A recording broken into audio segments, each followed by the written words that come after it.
학문적인 그 역사적인 사실을 얘기하는 것이 아니고 역사관이라는 것은 역사의 사실과는 각자 다를 수도 있는데 우리나라의 역사의 교회사의 평가나 그 사실이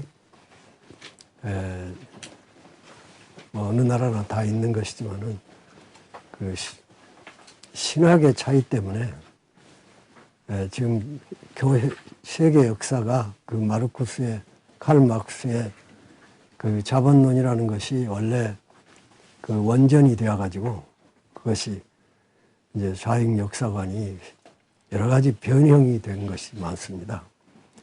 조금씩 수정도 되고 변종이 되고 그렇지만은 이제 북한 같은 것은 그 칼 마르크스의 원전에서 너무너무 많이 이탈이 돼 가지고 이제 신흥종교 같이 되고 또 역사 거짓말을 많이 하고 그 역사라는 게 원래 그 권력을 가진 사람의 비유에 맞게 쓰는 건 사실이지만 그러나 너무도 삐뚤어지게 쓰고 그런 가운데 우리 남한의 그 역사가 과거 잃어버린 10년 뭐 혹은 도적 맞은 10년 그거는 그 이전에 시작이 됐습니다. 일제시대에도 그 김일성은 제가 만주에서 일제시대를 좀 살았는데 김일성에 대한 북한의 그 전기가 많이 나오고 김일성 중심으로 하는 근대사의 전개를 보면은 그렇게 거짓말일 수가 없습니다. 여러분들 많이 들어서 알겠지만은 그 일본 시대에 제가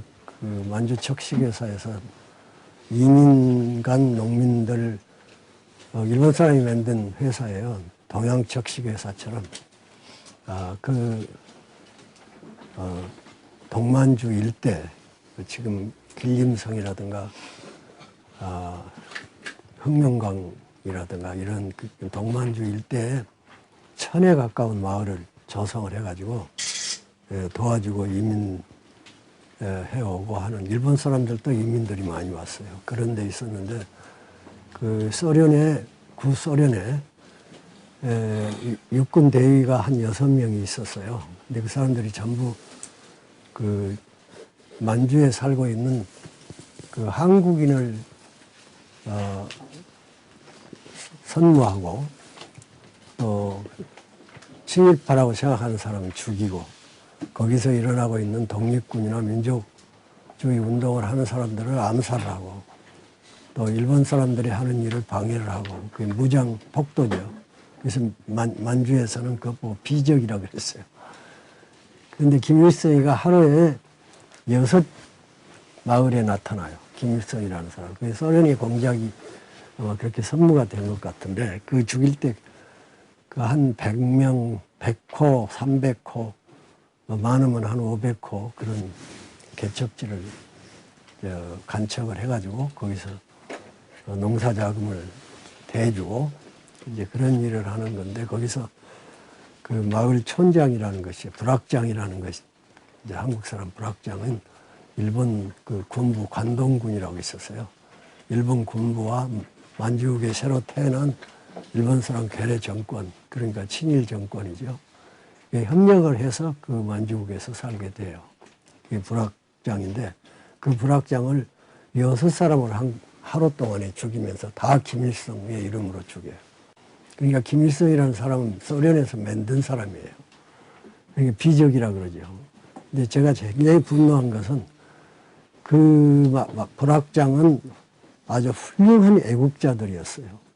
할 수 없이 낙동강 유역이나 영산강 유역에 홍수를 만나면 농토를 다 잃어버리고 집도 떠내려가고 하니까 이제 자금을 일본 정부에서 대줘서 척식회사라는 동양 척식회사도 원래 한국의 땅들을 이렇게 개간하고 한 곳인데 여기는 만주 척식회사라고 동만 척식회사라고 3,000명, 5,000명 가까이 그런 직원이 있는 굉장히 큰 국책회사예요. 만주 철도회사, 척식회사. 거기 제가 아주 운 좋게 들어가서 그 이민불학을 지도를 하고 있었습니다. 그런데 그 김일성이가 비적이 한 사람이고 또 김자진 장군 이런 분들 죽이기도 했어요. 많은 독립군들. 거긴 공산당보다도 독립군이 훨씬 많았습니다. 거기다가 돈도 대주고요. 그러니까 이중적인 그 소련에서 온 공산주의 파송된 사람들도 스파이죠. 그때는 마적으로도 나오고 그런 사람들에게 돈을 대주기도 하고 또 독립군에게 돈을 대주기도 하고 그리고 이 사람들이 그 마을 불악장을 죽여요. 왜 죽이냐면은 죽여서는 그 마을 앞에다가 막 찢어놓고 그랬어요. 왜 그러냐면은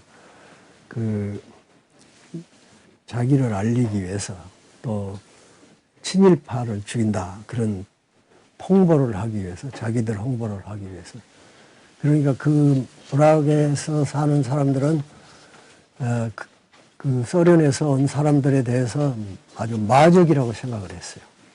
아주 착한 사람들인데 거의 김일성이었습니다. 그러니까 김일성이라는 이름이 원래가 김일성이 아니고 소련군이 만들어낸 동시다발로 여기저기서 일어나서 그래서 이제 언젠가 기회가 오면은 이 한국의 공산주의를 퍼뜨릴 그런 국제공산당 활동까지도 하는 사람들이었습니다. 제가 어째서 만주를 이제 가서 있었느냐 하면은, 저는 일제시대에 농업실수학교를 다녔어요. 근데 그 학교 교장이 아주 훌륭한 사람이 돼서 동경대학의 농과대학을 졸업한 사람인데 그 사람은 그렇게 일본 사람이 한국 식민지 정책에 깊이 관여하거나 찬성하는 사람이 아니고 굉장히 한국 사람들을 사랑하는 사람이었는데 전남의 농산국장이 그 사람도 동경대학 그 농과대학 나온 사람이에요. 그 사람이 그 일제 말기에 그 40년대 후반 그때 그 내가 다니던 학교의 교장을 하던 그 사람을 보고 동창이에요. 그런데 만주 척식회사에 먹당강선 거기에 3,000명의 그 직원이 있는 그러니까 이민 농촌을 지도하는 거기에 그 먹당강이 큰 도시예요. 그 수천 아마 1,000개, 2,000개 정도의 마을을 이민 불악을 지도하고 돈 대주고 금융 관계도 있고 하는 그런 총책임자였어요. 그 사람이 세 사람이 다 동창이었어요. 그래서 이제 한국 사람 가운데 그 마을을 지도할 수 있고 농지 조성을 했으니까 기술적으로도 도와주고 하는 그런 사람 전남에서 한 사람을 뽑아서 보내시오 해서 내가 다양하게 나이도 어린데 추천을 받아가지고 갔습니다. 가서 그걸 하는 동안에 제가 다니던 그 목릉이라고 하는 곳이 있는데 그 목릉의 지방 사무소에 목릉이라는 데가 이제 독립군들이 많이 가서 있었던 곳이에요. 근데 거기에 교회가 하나 있는데 한 20명이 모여요. 그래서 제가 그때 굉장히 신앙이 좋았어. 젊은 이제 첫 신앙이었어요. 그래서 너무 좋아가지고 이제 교회를 빠지 않고 나갔는데 거기 그 교회의 권사님이 종도 치고 청소도 하고 과부 권사님이에요. 평안도 분인데 내가 어딘가 하숙을 해야 되거든요. 나중에 독신료를 줘서 이 집 한 채씩을 주어서 이제 독신으로 있는 일본 사람, 한국 사람이 한 10여 명이 중국 사람 쿠고고 일본의 아키다라는 농촌 마을에 이민 온 아키다의 그 시골 처녀하고 둘이 한 10명 되는 직원들에게 밥을 해주고 그랬습니다. 그런데 거기 그 권사님이 교회 정치고 사찰 권사인데 방이 하나 있어서 나를 거기다 하숙을 시켜서 매 새벽마다 가서 기도를 하고 이제 그렇게 신앙생활을 교회 생활을 그렇게 시작을 했어요. 맨 최초의 복음을 어디서 받았냐면은 혹시 전라도에서 오신 분들은 알 거예요. 제가 신안군 그전에는 무안군이었는데 지도면이에요. 지도면은 귀양살이 온 사람들이 많이 살았어요. 그때 인구가 한 2만 명인데 거기서 나룻배를 거기 지도 군이도 옛날에는 군도 되었습니다. 거기서 나룻배를 2개 타고 가면 징동리라는 데가 있어요. 그 징동리에 그 문중경 전도사님이 이제 성결교 전도사님이에요. 왜 문중경 전도사님이 거기서 전도사를 했냐 하면은 그 전남 호남 갑부에 정근택 씨라고 있어요. 정근택 씨는 우리 아버지하고 애사촌간이에요. 그 정근택 씨의 부인이에요. 그 문중경 씨가. 이 문중경 전도사님은 문제철이라고 문태중학 세우고 그 지도에다가 그 서민대 300 정도 되는 간척지 공사를 10년 동안 했습니다. 그 10년 동안 하는 동안에 그 박헌영이가 10년 동안 왔다 갔다 하면서 인부가 수백 명이 있었으니까 하면서 공산주의를 퍼뜨리기 위해서 국제공산당이죠. 그러기 위해서 사립학교를 공립학교가 있고 사립학교를 3개를 만들었어요. 일제시대에. 그러니까 그가 지도가 공산주의에 아주 그 공산 6.25 때 전남 도당의 간부들이 거의 그 조선공산당 그 사건이 있었는데 그것이 한 300명이 그 지도 사람들이에요. 전남 도당에도 공산당이 그 간부들이 전부 지도 사람이에요. 그 지도 사람들은 귀양사리의 후손들이거든요. 근데 우리 아버지는 뭘 했냐면은 우리 아버지가 그 향교가 이제 공자 그 성균관 그 마을마다 서당이 있어요. 서당.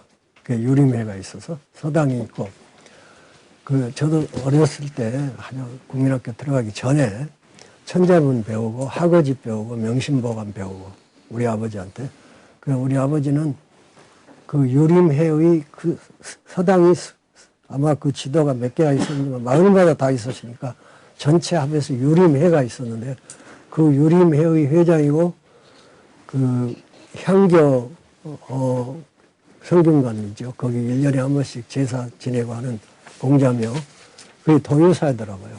그러니까 아주 철두철미한 그 유교의 전통 가정입니다. 근데 그 어째서 그 김 씨가 별로 자랑스러운 가정은 아니지만 그래도 이제 제가 소개하고 싶은 것은 그 이조 시대의 사관이 지금으로 말하면은 그 감사원장 같은 사관이 있잖아요. 역사를 기록하는 분. 그 사람들은 이성계가 법을 잘 만들어가지고 그 왕의 실록을 기록할 때 이조실록 그것보다 훨씬 깊은 그 역사를 기록할 때 아주 법을 잘 만들었어요. 그 왕이 살아있을 동안에는 그 역사를 뜯어보지 못해요. 3대 후예사 그걸 뜯어보게 돼 있어요. 그런데 그 김일손 김탁현 선생이라고 굉장히 훌륭한 율곡 선생 같은 사관이었어요. 그 경상도 분이거든요. 그 사관이 역사를 어떻게 썼냐면은 이제 중국사에 그게 있는데 잊어버렸어 이름은. 중국사에 왕이 자기 일찍 죽으면서 자기 아들을 동생에게 부탁을 했어요. 잘 키워서 그 왕의 후계자가 되게 해달라. 그러니까 그 왕의 동생이 굉장히 훌륭한 사람이 돼서 앞으로 그 세손이죠. 왕이 될 자기 조카를 업고 다녀요. 업어서 키우는데 자기 아들하고 나이가 같아요. 근데 교육을 해야 되는데 매를 때릴 수가 없잖아요. 유교는 매를 잘 때려야 됩니다. 근데 무슨 일이 생기면은 자기 아들을 보고 이런 짓 하면 안 되지 않냐 막 하고 매를 때렸어요. 그런 식으로 가르쳐가지고 왕을 삼았어요. 그 역사 유명한 역사입니다. 그런데 우리나라 세조는 자기 조카를 죽이고 자기가 왕이 됐다. 그렇게 죽을 죄를 진 것이지 역사가. 그 세조가 무지무지한 사람이거든. 그래서 삼족을 다 내렸어요. 그 무슨 사화예요. 다 내렸는데 이제 우리 그 김탁현 선생의 맨 마지막 아들이 과거를 다 봤어요. 그 과거 합격을 한 분인데 아주 천재적인 머리를 가진 분인데 시를 다 말리니까 삼족을 멸했잖아요. 그 이조 시대에. 그러니까 이분이 도망을 가다가 죽어도 도망을 가자 하고 그 끝까지 이제 간 것이 그 해제에서 지도를 나룻배를 하나 건너면 거기 섬에 들어갔어요. 들어가서 이제 숨어서 살았다. 그래서 대과 과거도 본 분이니까 이제 혜은 선생이에요. 그분이. 그래서 세조 때 거기 들어가지고 우리 김씨가 하면 아마 400호 정도로 불어났어요. 그런 집이에요, 우리 집이. 그러니까 뭐 기독교는 하나도 없어. 지도에 하나도 없어. 내가 국민학교 때부터 더듬어 봐도 한 사람도 기독교가 없고 교회도 없었어요. 그리고 문중경 그 전도사님이 정은택 그 호남의 갑부고 그분은 문제철이의 또 동생이니까 호남 갑부들끼리 결혼을 했는데 어떻게 된 일인지 지금까지도 아무도 모르는데요. 나는 어려서 물어볼 수는 없고 처녀과부요. 별명이 왜 처녀과부냐면은 첫날 밤에 이혼을 했어요. 그래서 처녀과부요. 근데 한문을 많이 알거든요. 그래서 이제 이 처녀과부가 한 맺힌 처녀과부죠. 평생을 재혼도 안 하고 그 성결교회 신학교에 들어와서 공부를 하고 찬송을 부르는데 보면은 곡조는 하나밖에 몰라요. 전부 자기 이유로 잘 부르죠. 굉장히 목적이 좋아요. 그 우리 집에 누구로 와요? 우리 어머니가 우리 아버지가 저 머슴 둘 데리고 농사를 짓는데 쌀을 10가마니씩 줘요. 그 집이 세 채가 있었어. 우리 집에 머슴 사는 데가 있고 그 딴 데가 집이 있는데 가정이 있는데도 거기 들어와서 살아요. 그래서 쌀 10가마니 주면 돼요. 이렇게 두 머슴이 있어가지고 모든 걸 다 해주고 그런 농사를 짓는 분인데 우리 아버지는 저 낙월도라는 데 가서 또 부업이 하나 있는데 어선을 둘을 가지고 있었어요. 거기 가 있으면서 왔다 갔다 하고 우리 어머니는 우리 어머니도 그 유교 학자의 딸이에요. 우리 아버지가 이렇게 농사를 지면 어머니가 농사를 지면 우리 어머니가 참 노예 같지요.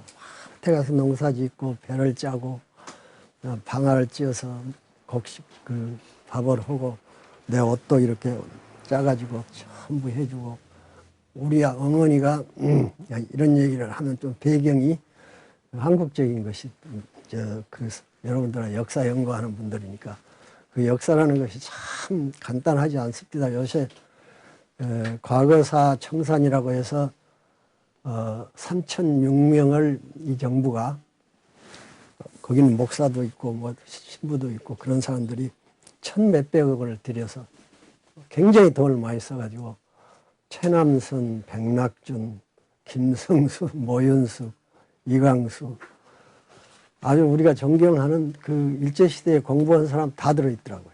그 일제시대에 공부한 사람 일제시대에 뭐 위원장이라도 한 사람 좀 공부한 사람들이에요. 그 군수하고 뭐 경찰서장하고 그런 사람이 전부 과거사에 걸려가지고 친일파가 됐어요. 그래서 내가 생각할 때요, 내가 일제시대에 그 만주에 먹당강성에 있으니까 이게 그 전쟁 말기에 일본 사람들이 징병령이 있어가지고 한국 청년들을 징병에 전부 끌어가고 그 대학교니 전문학교니 들어가 있으면은 금방 학병이라고 해가지고 끌어가고 징용이라고 있어요. 그 노동력이 있는 사람 잡아다가 남영군도에 비행장 닦고 하는 데다 가서 80%가 다 죽어요. 그런 일이 있었는데 이제 징병 나는 어째서 거기 걸렸냐 하면은 제가 이제 신앙생활을 너무 잘해서 그 박영용 박사가 평양신학교에 그건 여러분이 다 아는 얘기지만 신사참배 문제가 그 장로교 총회에서 그때 장로교가 대부분 많았어요. 장로교가 한 80%는 됐을 거예요. 장로교 총회에서 그 강요당해서 그랬죠. 그 신사참배가 문화고 그것이 종교가 아니다. 뭐 이렇게 그리고 그 신학교에 이상한 학자도 들어오고 자유주의 신학교가 들어오고 그래가지고는 이제 목사들이 반대하고 막 소란이 일어났죠.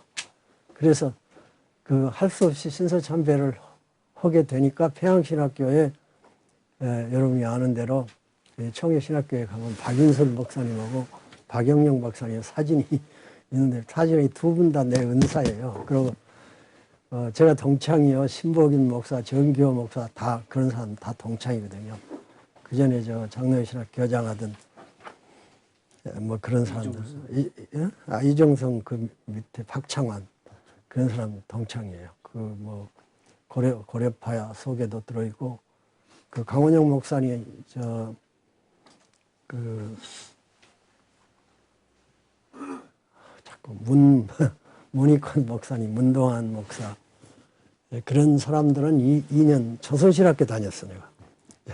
저 해방 돼가지고 신학교 거기밖에 없어요. 그 평양신학교는 와가지고 봉천에 지금은 선양이라 그러는데 거기에 서탁교회에서 했어요. 그게 서탁교회 내가 조금 다녔는데 그 서탁교회 와가지고 박영영 목사가 그 조직신학을 이제 하는데 신학생들이 이제 평양신학교 없어졌으니까 폐쇄가 됐어요. 그래서 저도 평양신학교를 갔어요. 아니, 봉천신학교를 갔어요. 그 이제 예과가 있고 본과가 있는데 똑같이 공부해요. 그게 들어갔는데 그 접수하는 분이 이렇게 보고는 이제 호적이니 이런 거 호적이 내가 잘못됐어요. 아무튼 그 보고는 이거 금방 군대에 아마 소집영장이 나올 텐데 괜찮냐고 그래요. 그래서 염려 말라고 어차피 뭐 갈 데도 없고 그 회사는 하기 싫고 그래서 그때까지는 공부를 하겠습니다. 그래서 등록비를 냈어요. 그러니까 사실은 내가 이제 봉천신학교 학생이죠. 공부 뭐 얼마 하지도 않고 그냥 등록해서 어물어물 하는 동안에 그게 나왔거든요. 나와서 일본 군대를 가게 됐습니다. 이제 조금 순서가 왔다 갔다 하는데 군대를 막 그냥 군대에서 강요당해서 가게 됐어요. 굉장히 그 게오르기 신부가 쓴 25시라는 그 책을 보면 제가 그 25시를 살았어요. 꼭 같은 체험을 했어요. 갔더니 일본 대위가 그 종교 조사하고 어느 학교 다녔고 그걸 해가지고는 트레이너에 훈련을 하는데 이제 일본도 이렇게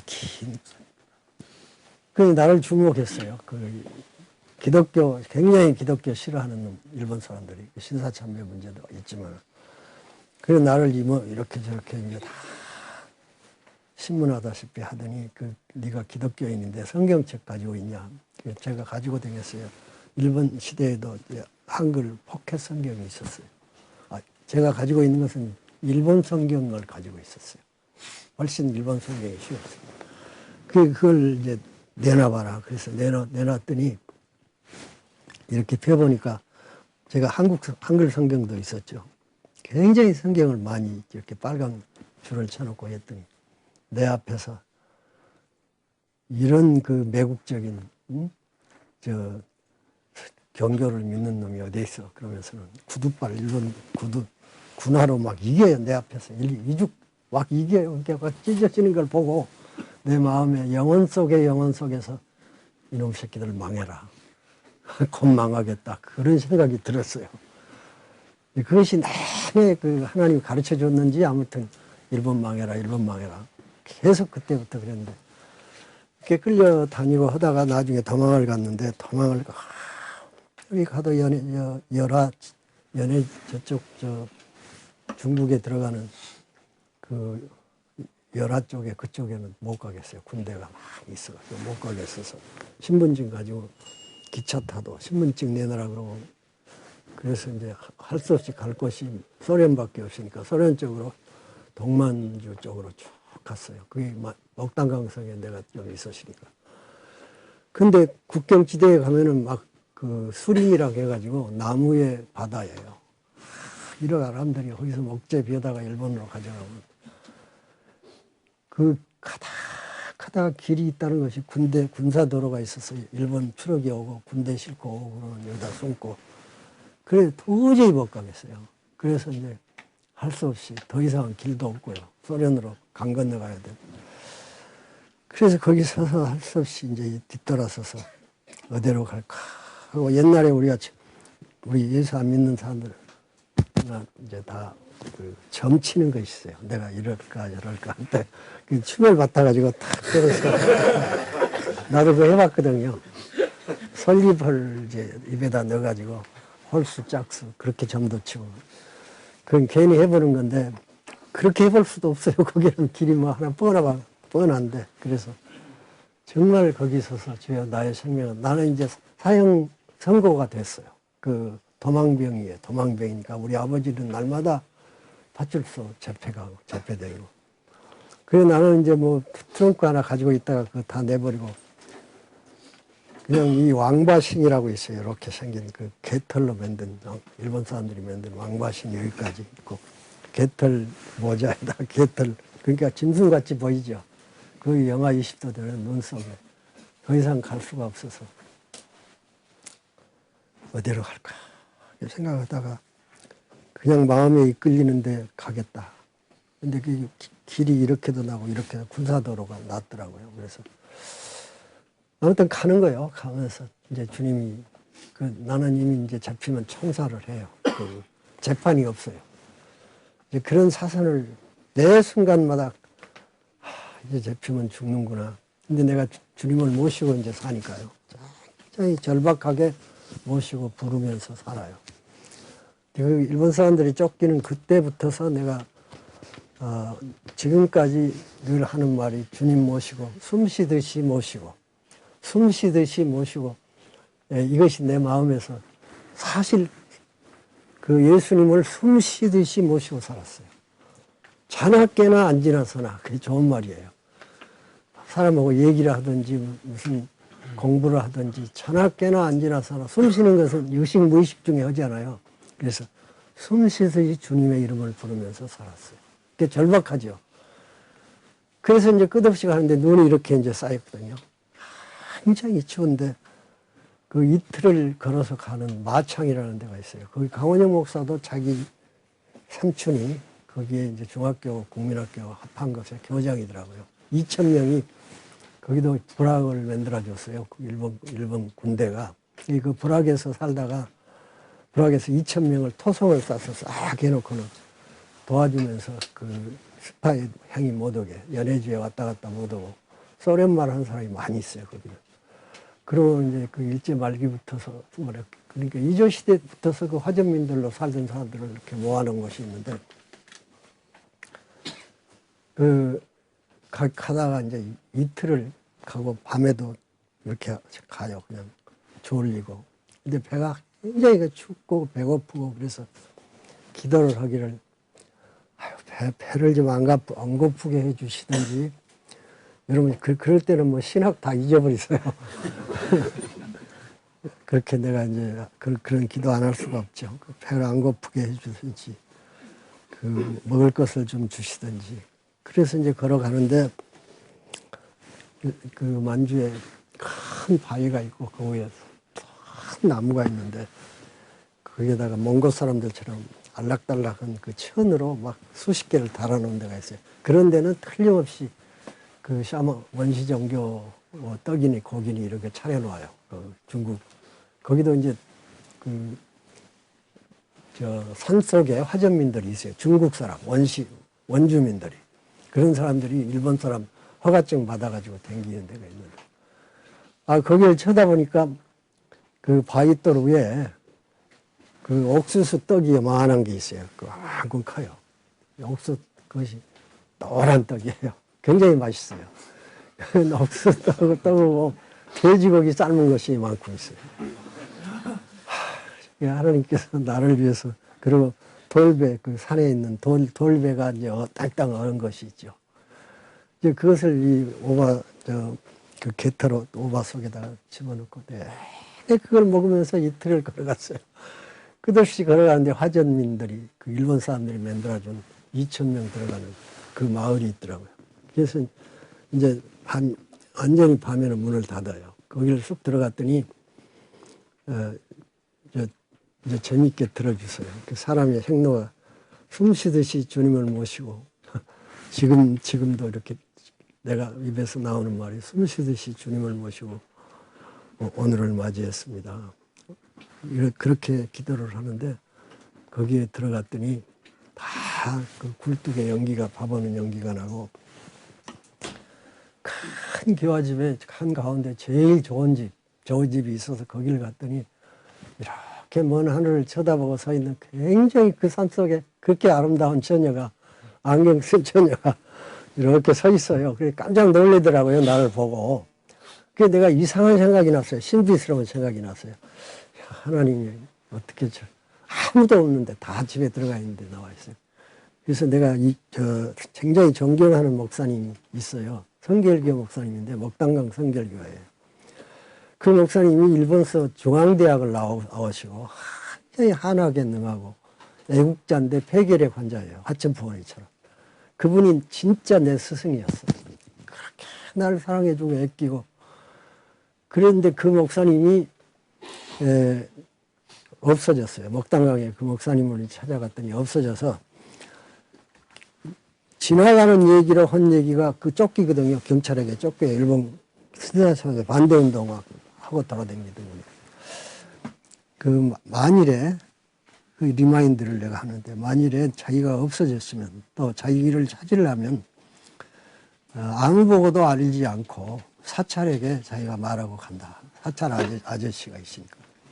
그래서 교회에 갔더니 아무도 아는 사람이 없어요. 목사님 어디로 간지도 몰라요. 아무리 집사 장로 물어봐도 모르죠. 그 생각이 나서 사찰 보고 그 목사님이 나에게 내가 이름이 이런 사람인데 자기가 없어졌으면 사찰 보고 물어보라고 했습니다. 자기도 그런 얘기 들었습니다. 그래서 가르쳐 준 것이 그 생각이 나더라고요.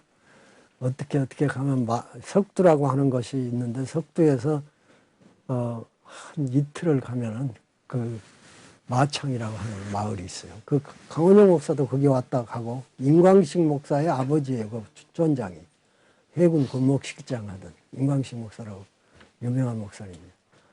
그리고 그 들어가서 보니까 참 이상한 것이 그 처녀의 오빠가요 경찰서장이에요. 그 일대 화정. 그러니까 친일파죠. 그리고 그 인장로님이 그 교회의 장로님인데 독립운동하는 또 이름이죠. 김좌진 장군. 김좌진 장군 군자금을 대줘요. 몰래. 나중에 알고 보니까. 그런 집의 딸인데 그 영정에서 명실학교 나와가지고 거기 와서 자기 아버지가 있는 그 마을에 와서 국민학교 선생이었어요. 국민학교 선생 하나밖에 없어요. 그래갖고 강원영 목사 외삼촌하고 강원영 목사 거기 왔다가 숨어 있다가 갔어요. 그분도 무슨 사고가 아마 시국 관계로. 그게 김인석 목사님이라는 분이 혹시 이 마을에 있다는 말을 들었거든요. 그래서 김인석 목사님이라는 분을 내가 찾아왔는데 혹시 여기 계시냐고 그러더니 우리 목사님이에요. 그래요. 그래서 안내해줘서 갔더니 막 닭 잡고 막 그래서 날 대접을 해줬거든요. 그게 목사님 날 만나자마자 참 이상한 섭리 가운데서 나가지 마라. 자기도 여기서 전쟁이 끝나야 나가겠다. 방이 둘밖에 없어요. 아래 부엌 딸린 그 방 하나하고 그 위에 서재라는 것이 이렇게 뭐 덕석같이 생긴 그런 거 깔아놓고. 근데 그분에게 책이요 한 추럭 싣고 다 왔어요. 꽉 차 있어요. 사람 둘이 빼곡이 잘 정도고는 그 책으로 꽉 차 있는데 잘 됐다. 여기 들어와서 나갈 데도 없고 하니 그때 일제시대에 제가 2,000원을 만들어 가지고 왔거든요. 굉장히 20원밖에 안 하는.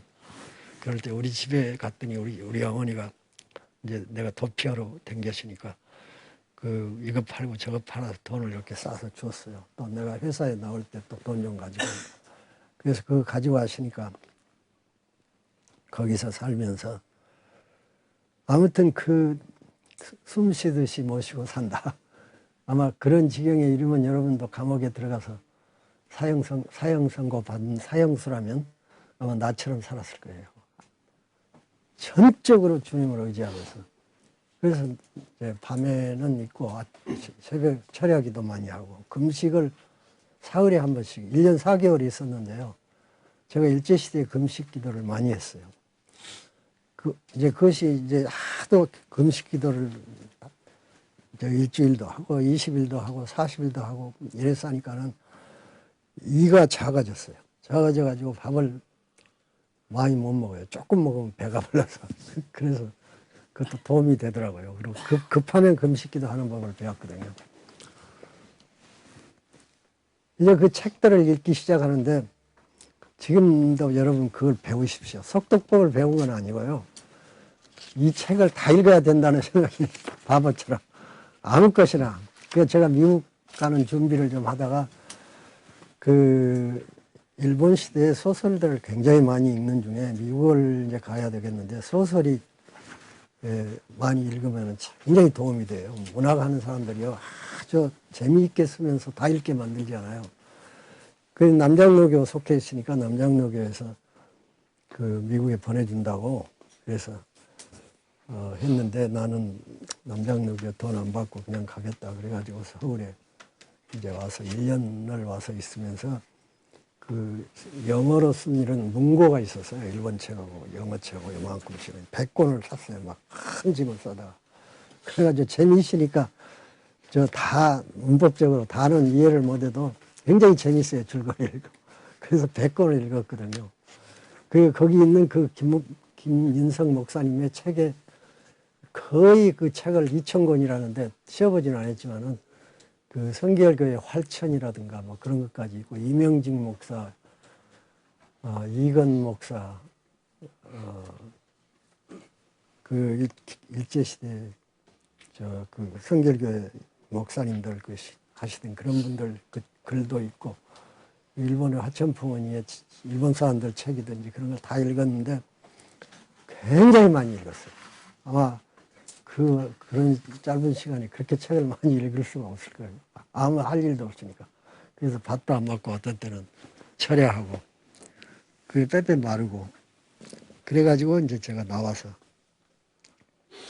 그러니까 소련군이 들어와서, 소련군이 막 그 강간을 하는데요. 둘이 짝지어가지고 댕기면서, 전혀, 뭐 아무나, 치마만 두른 사람은 다 강간을 하는데요. 막 그게 짐승이더라고요. 완전 짐승이더라고요.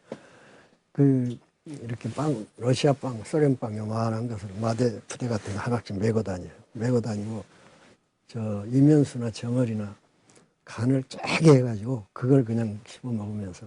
물은 뭐, 논에서나 아무 데서나 먹어요. 그 죄수들이 300명이 들어왔어요. 죄수들을 풀어가지고 들어왔어요. 탱크 8대요. 그래서 그 마을에 들어와서 다 강간을 하는데, 나하고 이제 결혼을 하라고 그 집에서도 그러고, 그 처녀가 국민학교 선생하던 그 불학장의 딸이죠.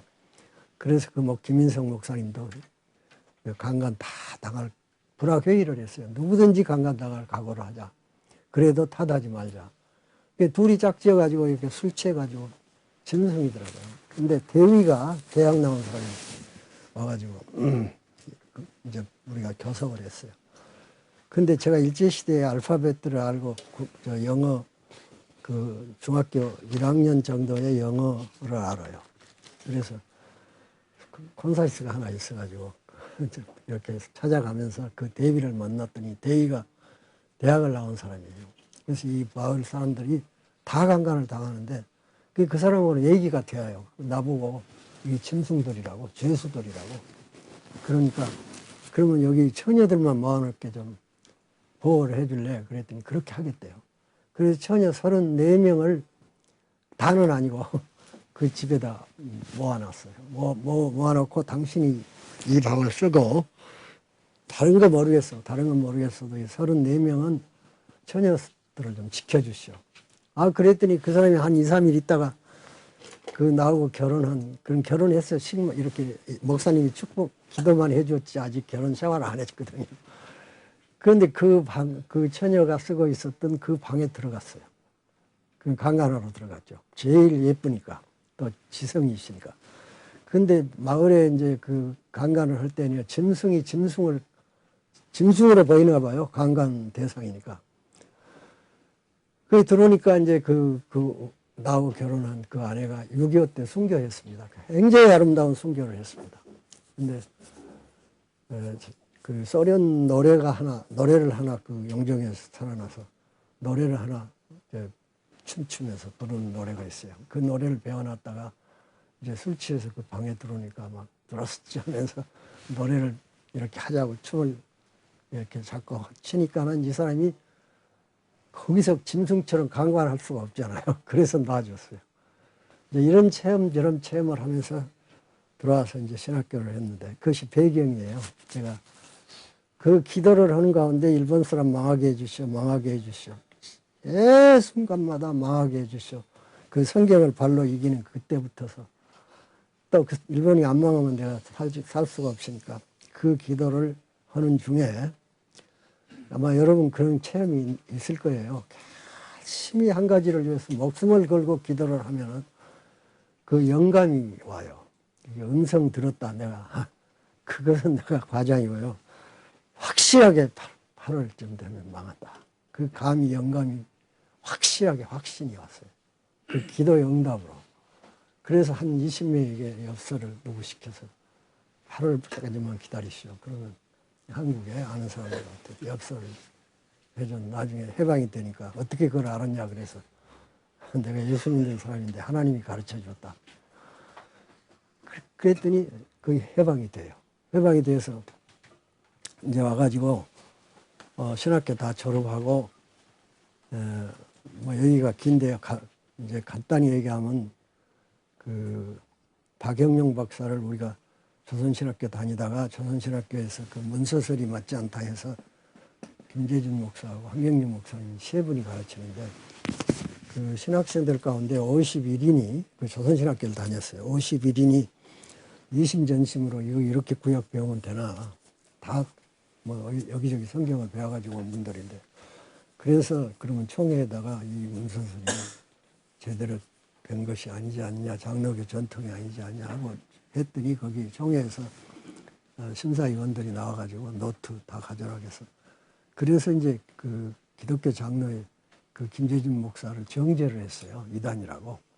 장로회 몇 대총회인지는 모르겠습니다. 그 51인이 그 부산에 내려가서 고려신학교를 갔어요. 보따리 싸가지고.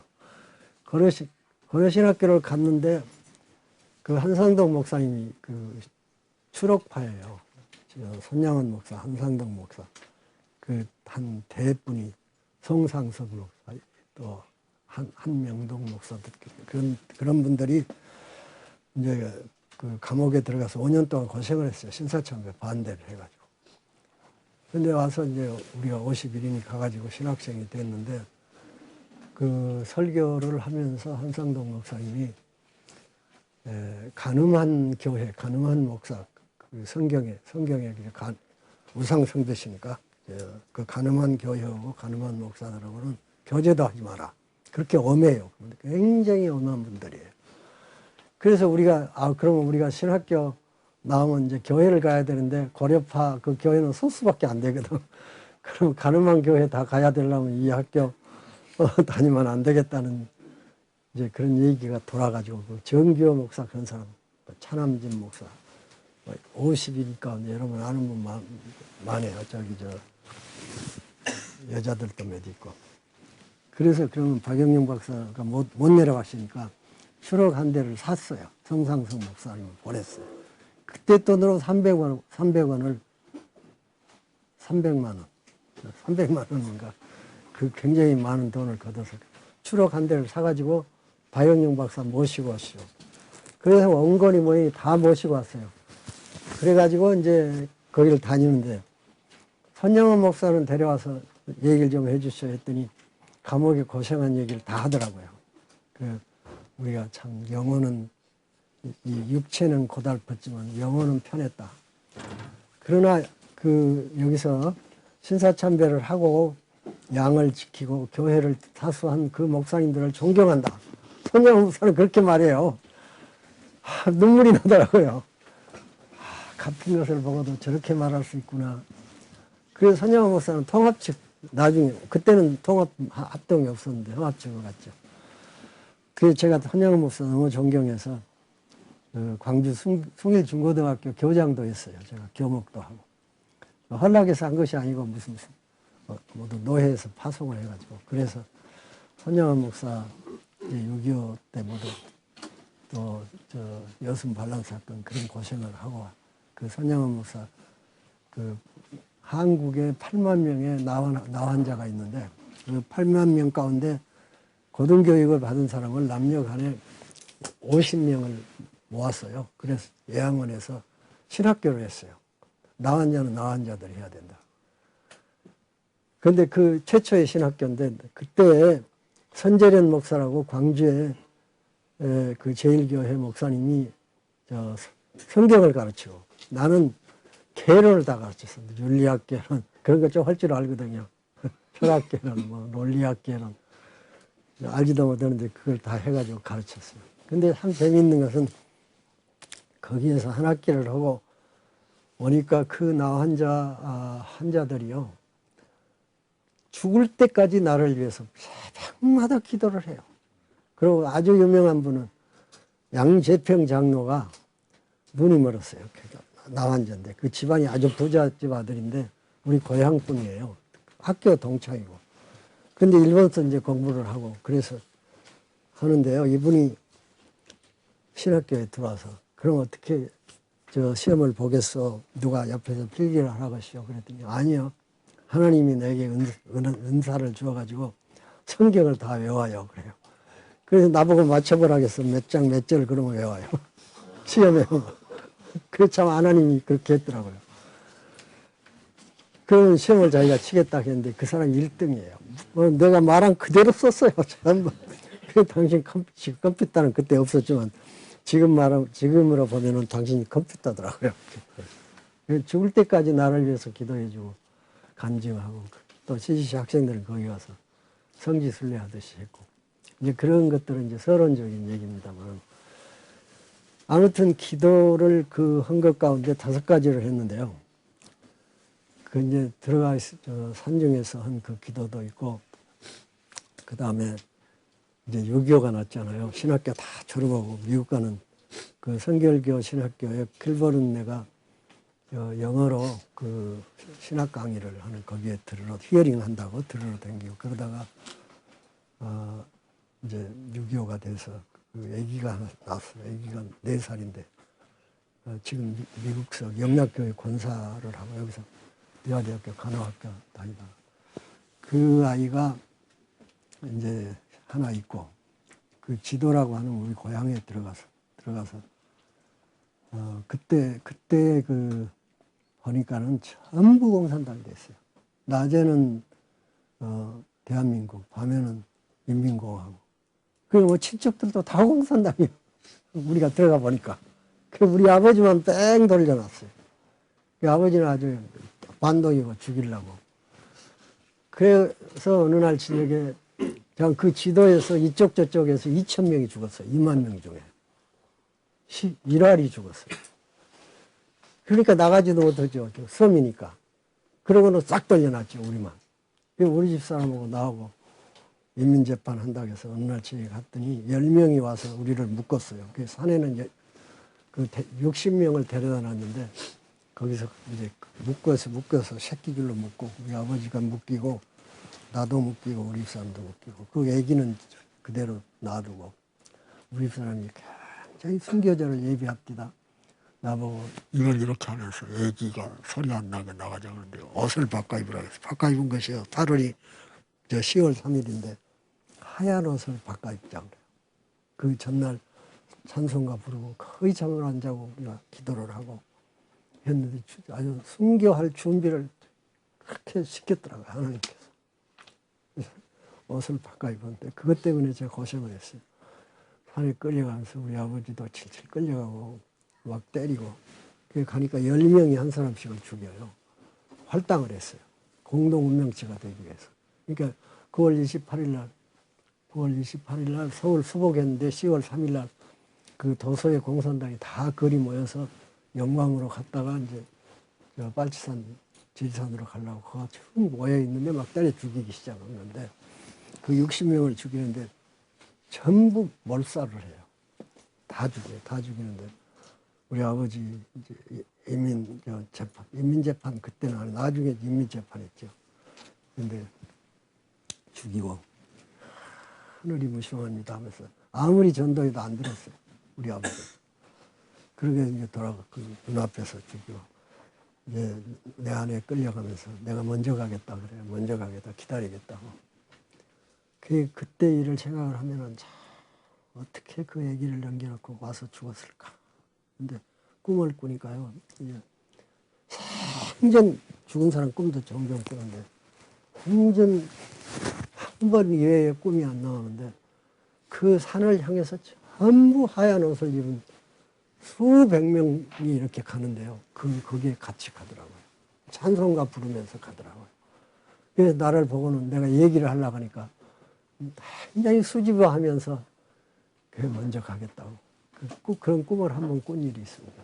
꿈이라는 게 참 신비스러운데 그 전날 꿈을 꾸니까 비몽사몽간이죠. 그 지도부에서 그때는 뭐 했다고 전달, 뭐 했다고 전달. 그렇게 이제 공산당이 전달해서 인터폰 그런 거 전화도 없고 하니까. 근데 기차가 우리 집 옆으로 지나가요. 지나가는데 우리 아버지하고 내 아내하고 기차를 타고 저 산으로 가요. 꼭 그 코스로 끌려갔어요. 그래서 나는 가다가 내렸어요. 그래서 나는 살았거든요. 그 산 얘기를 다 할 수가 없어요, 여러분. 정말 숨보다도 더 무의식간에 숨쉬어 살지 않아요. 그래서 주님을 정말 모시고 숨쉬듯이 나중에는 이제 그 기도도 다 잃어버려. 우리 기도에도 죽으니까. 그래서 나를 비끌어내고 때리고 인민재판 다시 하고. 20번을 죽이려고 칼 가지고 서잡아 놓고 술을 마시고 피투성이 되고. 근데 일본도 가진 사람이 둘밖에 없어요. 그래서 난 주님을 부르면서 눈을 감았어요. 그랬더니 그 집 공산당 부인이 우리 집에서 죽이지 말라고 막 소리를 질러요. 그래서 이제 자기들은 술 먹고 밥 먹고 서장을 놓고 그러니까 아예 죽이지 말자고 술 마시 밥 맛없다고 풀어놓으라고. 그래서 풀어놨는데 둘이 나를 비끄러매는데 기둥에다가 줄대리기 하듯이 미끄러매니까 혓바닥이 나오고 눈이 튀어나오고 얼굴이 새카매지고 식쓱거리고 그랬더니 또 밥 맛없다고 풀어놓으라고 하더라고요. 그런 과정을 그게 전부 25시 같은 체험이에요. 그런데 비몽사몽간에 제가 자유가 없구나. 한 평의 땅도 숨을 곳이 없구나. 그 아주 너무너무 비참한 꼴은 여전히 그 이슬이 무슨 두 아이들 죽여서 그 성폭행하고 했겠죠. 애기들. 그 죽여서 그 찢어가지고 싸서 토막내서 여기저기다 뿌렸다는 그때 볼 때 그 우리 아저씨 되는 분이 너무 동로에서 24명의 자녀들이 다 들어와 있다가 다 죽었습니다. 근데 내가 산에서 그 사람 죽여놓은 데는 안 찾아와요. 산에서 이렇게 꼼짝을 못하고 있었더니 저 뒤에서 그 수염이 이렇게 난 놈이 유명한 놈이요. 살인자예요. 자기는 일본도 가지고 300명을 죽였다 그래요. 300군인, 일본 말로 300군인 게 300명을 죽였다. 그놈이 그 집을 다 차지했어요. 24명. 꽤 부자는 우리 아저씨네 집인데. 그랬는데 그 집 아이가요. 나중에 알았어요. 그 집 아이가 씨앗이 남았어요. 씨앗이 남아가지고 동네 부인 어느 아주머니가 그 편지를 써서 등에다가 이거 갖다가 이놈에 가면 아무개가 있으니까 거기까지 가라. 그리고 이 편지를 보여줘라. 그래서 빨리 가라 하고 했는데 나중에 들어보니까 그 아이 하나가 오는데 그 박찬조라고 하는 사람이에요. 그 사람이 박찬조일 거예요. 그 공산당 무지였는데 그 사람이 그 뒤에 쫓아가니까 얘가 막 도망을 가요. 산 하나 넘어가는데. 그런지 잡아서 그 관목의 숲이거든요. 아저씨 살려주세요. 살려주세요. 근데 뒷다리를 잡고 꽉 때려서 죽여요. 그리고 칼로 쏘시고. 그때 제 솔직한 얘기인데요. 솔직하게 이런 심정이에요. 그 역사 속에 잔혹한 것이 전부 그림처럼 나타나면서 이건 저주받은 땅이구나. 이 지구라는 배 하나에 사형수를 싣고 가는 배예요. 죄수들이 전부 악마의 씨앗이 꽉 차 있구나. 물론 선한 사람, 우리를 감동시키는 사람, 천사 같은 사람이 있지만 그 역사 전체를 볼 때 너무도 잔인하구나, 악하구나. 그리고 저 사람 때문에 김일성이는 북한에서 그 승전가 불렀을 것 아니요. 그런 짓을 도처에서 해놓고. 그래서 저 사람 죄 때문에 하늘과 땅이 나를 포함해서 맞닿아서 가루가 되어도 나는 불만이 없겠습니다. 그런 말을 내가 입으로 토한 일이 있어요. 요전에 그 사건 나서 약 21명의 술집 여자들 데려다 토막 내고 그 사건이라든가 도대체 1만 몇천 명을 그렇게 유괴를 한다 그런 얘기를 듣고 이거 더 오래 두면 안 되겠다. 내가 하나님이라면 진즉 없애버렸을 것 같아요. 그 노아의 홍수 때 6장 5절을 보면은 사람의 죄악이 관영하여 사람들의 마음의 생각의 계획이 항상 악할 뿐임을 보시고 그 말이 있어요. 근데 우리는 우리의 잣대로 우리의 안경으로 세상을 보니까 그렇지. 선한 척 하는 사람들, 정기에 의리의리하게 기념비를 세우고 그랬던 사람들까지 포함해서 하나님이 볼 때는 그런 사람 다 성자들의 참여라고 쓰지 않아요. 근데 제가 그런 체험을 하면서 종말론적인 신앙을 제가 가지고 있고 여러분도 아마 그럴 거예요. 예수님의 구속을 받지 않으면 구원받을 사람 하나도 없다. 제가 제일 존경하는 목사가 한 분 있어요. 존경하는 분 많이 있어요. 하도 제가 어려울 때는 그분을 만나서 그 이름 들면 여러분 아실 거예요. 동창인데 그분을 옆에서 그분 말이 없어요. 가만히 있기만 해도 내가 거리게지는 그런 분이 있어요. 근데 그분이 항상 하는 얘기가 그 맨발의 성자도 쓰고 그분이 이름을 이제 여러분이 아실 거예요. 나중에. 그 목사님도 마음에 죄의식이 있어 참여할 것이 있어요. 날마다 통곡을 하면서 자기 죄가 그러니까 이 언제까지도 다 포함하는지 몰라도 바리새를 내가 제일 미워합니다.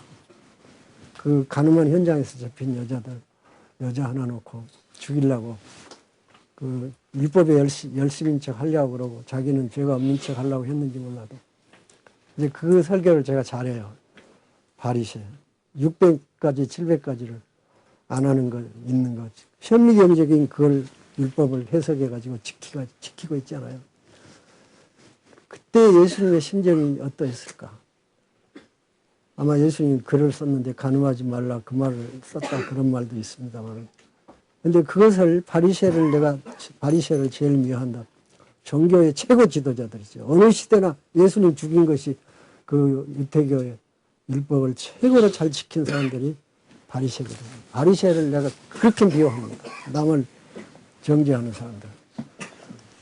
아무것도 의로운 것이 없는 사람들.